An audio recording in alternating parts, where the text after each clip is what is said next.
What's going on, people? What's really good? It's your boy Marv Lat, and this is The Nerds in the Hood. Coming at y'all once again from the crib. Folks, I just wanted to talk about something. Like I told y'all, I've been stating this before. I'm never going to stop stating this again. It is Black History Month. No matter who takes it away from us, this is forever Black History Month.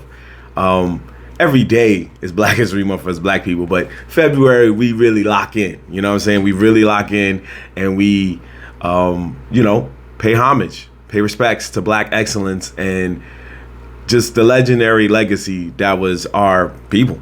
So with that being said, I already did an episode where I touched on just basically just the foundation of shows that involve college and modern day aspects. And I used it to just drive home the fact that there are shows with Black leads about college that actually aren't that bad. Now, I want to kind of bring it more into a perspective of what makes me a nerd, and that's in the wonderful world of anime, right? I'm not going to sit here and tell you about every single show that has a Black character. I'm not going to do that. A lot of videos do that, so I just feel like it's already been done. It's been dragged to the ground. We sit here every time and go, is Piccolo Black? Is Usopp Black? Killer Bee is definitely Black. We do that all the time. And the answer to those questions are yes. But it's not for me to sit here and have that conversation. But it's to also just notice how dope it is that we have come a long way. Because there used to be a time where you had to guess if a certain anime character was Black. There used to be a time, and we would joke in the hood, you know what I mean? Everybody jokes in the hood that Piccolo's Black. We always make that joke. Yo, look at him, man. He come through with the do-rag on. He taking care of somebody else's kid. Like, we always make that joke. But he's not Black. He's just green. We just jokingly say that he's a Black character, and he's the Black one in Dragon Ball, in the lore of Dragon Ball, right?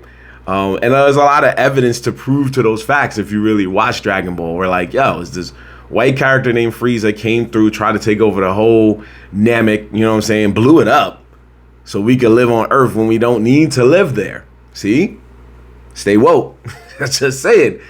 We had a home, and now we had to make another home our home. You know what I mean? Like, even when you look at Dragon Ball Daima, it's the same thing. It was an old man who just running shit behind the scenes. You never knew because the whole time everybody else was taking over. But anyway, that's a different rant. Let me stop. But I'm just saying that to say, like, this is how far we've come. Like, back in the day, I used to argue all these things, right? Now we get better confirmation. Like, now we know that Usopp, Eiichiro Oda's vision of a live action One Piece, now that it's came to life, he always said that Usopp would be South African, which technically means he's Black. You know what I mean? Like, you can argue that better now. But I remember being a kid and I thought every dark anime character I saw was just a Black person. I'm not making this up. I saw anime characters in like Slam Dunk. I don't know why I said Dark Knight. I think I know why. Slam Dunk, Sailor Moon. I know I think had somebody. Like, there was just different people that was just a different shade than the rest of the characters. So when you seen them pull up, you would be like, yo, this is fire. Like, there's a Black character on this show. I'm hyped. When I watched Pokemon, which was one of my favorite anime to watch, probably of all time, the first time I saw Brock pull up and his eyes was just like this, like you never saw his actual eyes like that.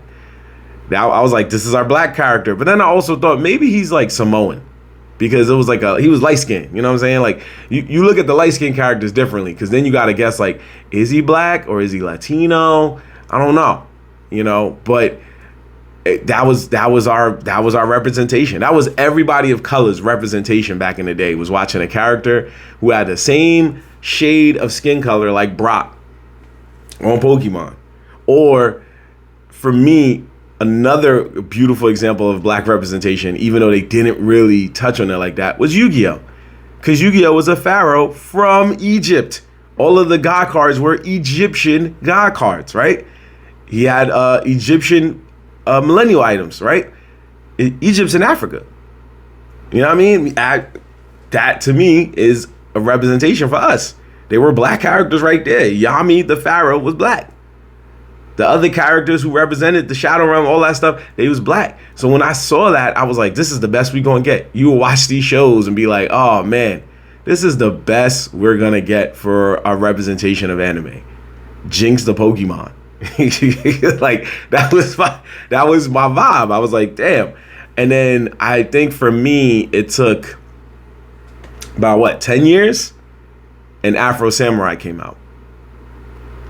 And I didn't want to believe this was an anime at first. I thought it was just a regular black cartoon because I'll bring up the Boondocks in a minute. But Afro Samurai was, to me, the next stepping point for black representation in anime, because not only was it a black lead, not only was it actually an anime, but the English dub, or I think it was the only dub, I don't even know if they did sub, but from what I know, the English dub, the voices, the lead, and the supporting actor were both voiced by the legendary Samuel L. Jackson. That was like, man, not only are we getting a representation of a black lead, we're getting an A-list actor to come in and voice this show. And he did such a good job. It was such a good show. It was cool. I liked it. But it was the fact that we got that. That's when I knew we got that far, and we was getting farther. Now, when you watch a lot of anime today, it don't even look like, you don't even gotta sit there and go, oh, you know he black. Oh, you know she black. We don't gotta do that no more. You see the black person. You go, yeah, there we go. We got a brother in here. You know? And that's a good feeling. The Boondocks was a different vibe because we still have the argument to this day. You can go on a lot of Reddit sites or threads and see that people are gonna be like, yo, the Boondocks is an anime. It's the first black anime because it was made by an anime studio. And that's like, I get it, but it's technically borderline. So the reason why I say it's borderline, I used to argue that it isn't. I used to come through with facts that it wasn't, because Aaron McGruder, the creator of the Boondocks, always said, hey, you know, this is not an anime. This is a love letter to anime. That's why he had a lot of anime elements in there, but it was not an anime. It was not an anime. But because of the modern world we're in now, a lot of shows like Invincible Fight Girl, which is also a black-led show, like My Adventures with Superman, like The Legend of Vox Machina, technically you can even say Invincible a little bit. A lot of these shows now are known as Western anime. Their art style is Western anime because its art is anime influenced. So if you're gonna go with that logic, you can technically say that the Boondocks is a Western anime, and it may be one of the first truest examples of Western anime. And Black Dynamite, because it was made by the same creator. The animation was. So it really spoke volumes when I watched the Boondocks, and he had these fight scenes where they was just going off and all of that stuff. And the dodgeball episode where they went full anime, and it was hilarious. I at some point was like, is this an anime, or is they just, this guy really loves anime? It was, to me, it was the Scott Pilgrim of anime, where it was like, Scott Pilgrim isn't a video game movie, but it's a love letter to video games. It was like that. But again, fast forwarding to 2025, we've seen so many different representations of black characters in anime that I'm overjoyed. I'm glad I was able to live to see this moment, because I watch Fire Force or My Hero Academia, Castlevania Nocturne. A lot of these shows now have at least one black anime character that you can go, oh, all right. And yeah, they not going to put in the most work, but they going to be there. You know what I mean? They going to be there. What was homie in JoJo's Bizarre Adventure, the Stardust Crusaders joint, right? When you watch him, I thought he was gonna go out like, not even gonna hold you, I thought he was gonna go out like the first 5 episodes or something, because I was like, he not even gonna be there that long, you know what I mean? But he held it down. African dude with the flaming red drink with the bird, right? Fire red, whatever. He held it down. He did what he was supposed to do. But I also want to shout out a lot of the other creators that we don't really pay attention to. I know there was like a show back in the day called Bosquash. That was a black anime, but it just didn't get the love it really deserved. It was okay. And then there's Cannon Busters. There's a lot of different ones. I remember Cannon Busters, the hype for that came and gone so fast. I felt bad because it was cool. It was cool. It was alright. It was a Netflix anime. It just couldn't live up to, I guess, getting another season, at least on Netflix. And if it did, I just didn't know about it. And then there was Yasuke, which, oh boy. Listen, what I'm saying is we've had our ups and downs with black anime, and we deserve to give it all the flowers, all the creators, all the people who put the time in to develop them in their stories.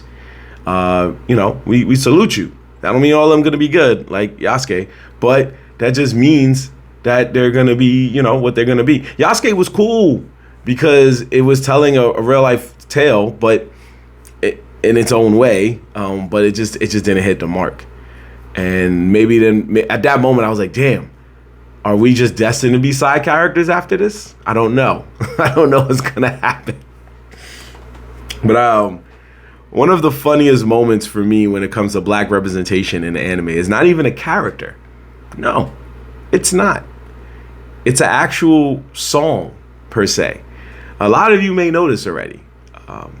In JoJo's Bizarre Adventure, the golden wind one? It was the one where, Giorno. For some weird reason, the creator just wanted to... If you know JoJo's, you know that every ending song was a popular song or a song that he chose to like during the era of when the show is taking place. So, for example, like there was the 70s, they were doing Roundabout. When they did the 80s with Stardust Crusaders, they were doing Walk Like an Egyptian and Long Train Home. In the 90s, oh boy, for some weird reason, they chose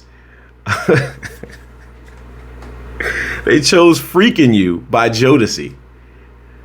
I don't know if that was the first actual black music group or singer to, and I mean like of legit status. I don't mean like it's a regular singer, but I don't know if that was the first, but it was to me the best because it's the funniest. Because it just was so random. You're watching a show and a random episode, don't matter, and they say something crazy and they're like, and then next thing you know, every time I close my eyes, I wake up feeling so horny. You're like, what? What am I? If anybody walked in watching that, they're like, what's going on? Especially a Gen Z kid, because they're gonna be like, I don't even know what this is about. Sound like he watching porno. Jodeci was a fire group back in the day, so maybe, I don't know, maybe the creator of JoJo's back in the day, maybe that's what he was using to get chicks. He was probably like, yo, this is a popular song from America, check this out. And then girls was in the party like, okay, yata, like they was just hype. So I just had to notch that. So it's those type of moments that, good or bad, I'm just happy that there's a lot more representation in anime. I hope that as time progresses, we get a lot more. We get other chances at black-led shows, and we get other chances where black creators who are now trying their hand at making good anime can do that, can make a show, and we can judge it later. And of course, with English dub shows, I'm seeing a lot more black representation. Like, what's her name? Amaris Quiones. I might be butchering her name. I'm sorry. Zeno Robinson. So much more people. They're starting to make a name for themselves, and not just anime, but voice acting altogether. I mean, think about it. You know what I mean? I heard Zeno Robinson's voice in Don Don Don. You know what I mean? Like, in Don Don Don. Like, your man's was the lead. Like, he even got into like trouble because of he did his own, like, he did like just a quick animated short or something like that, where the character he voices was black, and everybody was like, yeah, you can't do that. And it was like, whatever, he can do whatever he wants for Momo Okurum, but he was the lead. What you want? He was Okurum, right? And because of that, everybody loved it. And you can't even tell. He makes it sound like it ain't even a black kid. Imagine if he wanted to really church it up. Like, yo, there's aliens and there's ghosts? This is crazy. Like, if he wanted to do that, he could have. But no, he stuck to the script, and the show ended up being good. So I, again, just want you all to understand that there is a world out here for us black folk. And we are shining in all aspects. We're not trying to take over. We just want our voices to matter. And in anime, they're really starting to matter. And I would be remiss if I didn't end this video without paying homage to probably one of the blackest anime characters, in my opinion, Mr. Killer B. Let's be real, y'all. Like I said, we always guessed about different anime characters. We always guessed if they was black. When I watched One Piece, I guessed if the mermen were black because they all had perms for some reason. When we watched Dragon Ball Z, like I said, we guessed Piccolo was black. Killer Bee's black. When you watch Naruto, Killer Bee's black and his brother. They are black. They both dark-skinned brothers. But more importantly, when you watch the English dub, they both kind of sound a little bit like some black dudes or some old black dudes with 80s rap voices for some reason. And Killer Bee raps. He's a rapping ninja. I want y'all to understand this. He's a rapping ninja. The reason why this is so pivotal is because the land of the ninja in Naruto is a world where there is no such type of electronics yet. I'm not making this up. If you watch Boruto just started introducing other technology like TVs and cell phones and stuff like that, right? They had it before. Naruto had like movie theaters and stuff, but it wasn't that big. So for him to just bust out a boombox and know about rap when nobody else was rapping, that's pivotal. That's pivotal. It was nobody else. Maybe because Konoha didn't really have a lot of black folk like that. Maybe. I don't know. But what I do know is ain't nobody was rapping. Ain't nobody was rapping. So for your mans to come out, bust freestyles, and fight his opponents at the same time, it's black excellence, baby. It's all I got to say. Kishimoto, you don't got to admit it to us, but you know the vibes. Come on now. Everybody. Write in the comments, what's your favorite black anime character? Who's the anime character that you had to guess was black? I'm going to make another video about that too. But who's the anime character that you told yourself, maybe they black? I don't know. That's what you got to say to yourself. Write down in the comments. Let's talk about it. You know, let's have a little fun. Black History Month, black anime characters. Let's do it. Anyway, as always, link tree in the description below. Check more out Nerds in the Hood, social media that I'm carving up out here in these streets. And I'll catch y'all next time on another episode of Nerds in the Hood. Peace.